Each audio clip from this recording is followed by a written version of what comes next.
అంజు నీ ప్లేట్ కూడా తీసుకో, ముగ్గురికి సమానంగా వడ్డించు. అలా సమానంగా వడ్డించుకోవడం ఎందుకు బావా? ఎవరికి ఎంత కావాలంటే అంత తినేవు. లేదు లేదు, అలా కుదరదు. ముగ్గురికి సమానంగా వడ్డించాలి. ఒక్క మెతుకు తేడా వచ్చినా నాకు మెంటలు వచ్చేస్తుంది. సరే సరే, నేను వడ్డించుకుంటాను.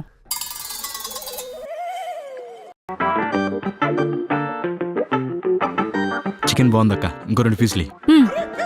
ఇంకో 2 పీసులా? అలా ఎలా కుదురుతుంది? నీకో 2 పీసులు వేస్తే మా ఇద్దరు కూడా 2 పీసులు వేయాలా, లేకపోతే సమానత్వం పోద్ది. తిండి దగ్గర సమానత్వం ఏంటండి? మీ బావ ఏదో సరదాగా అంటున్నాడు, నువ్వు తిను, నేను సరదాగా అనట్లేదు, సమానత్వం కోసం అంటున్నా. ఓ పని చేయి, కావాలంటే నీ ప్లేట్లో 2 పీసులు తీసి వాడి ప్లేట్లో వేసుకో.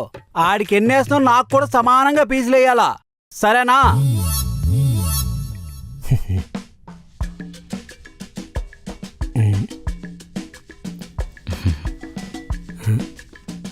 ఏంటి బామ్మద్ది అలా కూర్చున్నావు? సమానంగా కూర్చో. దీంట్లో కూడానా? బామ్మద్ది తొందరగా పెళ్లి చేసుకోవచ్చు కదా, మీ ఇంటికి భోజనంకి వస్తాను. ఏం బావా, నేను పెళ్లి చేసుకుని కాపురం పెడితే చూడాలని ఉందా? అంతేలే, ఏ బావైనా బామ్మర్ది మంచిగా కోరుతాడు. చాచా అది కాదు, నువ్వు మా ఇంటికి భోజనంకి వచ్చావు కదా, నువ్వు పెళ్లి చేసుకుని కాపురం పెట్టావనుకో, అప్పుడు నేను మీ ఇంటికి భోజనంకి వస్తాను, అప్పుడు సమానత్వం అయిపోద్ది. అందుకే పెళ్లి చేసుకోమంటున్నా. ఈ సమానత్వం తగలయ్యా. తీసుకోరా, నీకు థమ్సప్ ఇష్టమని తీసుకొచ్చాను, తాగు. తీసుకోండి. ఏంటలా చూస్తున్నారు? వాడి గ్లాస్లో ఎంత పోసానో మీ గ్లాస్లో కూడా అంతే పోసాను, సమానంగానే ఉంది, తాగండి. సమానంగా లేదు.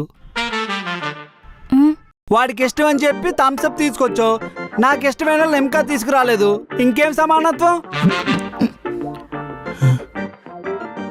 వాడికి థమ్సప్ ఇష్టం కాబట్టి ఏదో వైన్ తాగినట్టు ఆస్వాదిస్తూ తాగుతున్నాడు, నాకు థమ్సప్ ఇష్టం లేదు కాబట్టి కషాయం తాగినట్టు తాగాల, ఇదేం సమానత్వం?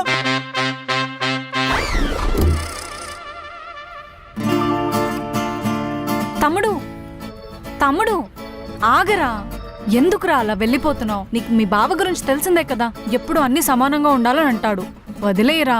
అక్క, దాన్ని సమానంగా ఉండడం అనరక్క, సావ కొట్టడం అంటారు. ఈ మనిషితో అక్క నువ్వు ఇన్ని రోజులు కాపురం చేస్తుంది, నీ కాలు తీసుకుని కట్టప్పలాగా నెత్తిని పెట్టుకోవాలనిపిస్తుంది, కానీ నాకు అంత ఓపిక లేదక్క. ఇంకెప్పుడు నీటికి రాను, బాయ్. తమ్ముడు రే, సమానత్వం చెప్తారా నీ పని? అంజు అంజు, మా ఫ్రెండ్స్ ఒక ఇద్దరు హైదరాబాద్ తిరగడానికి వస్తున్నారు, మన ఇంటికి భోజనంకి రమ్మని చెప్పా. ఇప్పుడేంటి, ఏ చికెనో మటనో తెస్తారు, అందులో సగం వాటా నేను ఇవ్వాలి, అంతే కదా? ఫోన్ పే చేస్తా. సరే. దొరికేవరా, సమానత్వం అంటే ఏంటో చూపిస్తా. చాలా రోజుల నుంచి పిలుస్తున్నారు, మీరే రావట్లేదు. కూర్చోండి. అంజు, ఇంకేంటి ఊరిలో విశేషాలు? అందరం బాగున్నారా? హ్యాపీ ఉన్నాం. ఆ కేకేఎస్ టీం ఎలా ఉంది? మామూలే, కోకడమే వాళ్ళ పని. అంజు మా ఫ్రెండ్స్ బాగున్నారా అండి? బాగున్నావమ్మా, నువ్వెలా ఉన్నావు? నేను చాలా బాగున్నాను. బాగున్నారా సిస్టర్? నేను వెళ్ళి కూర కలిపేసి వస్తాను. సిస్టర్ సిస్టర్ నేను సిస్టర్ నేను బాగున్నా.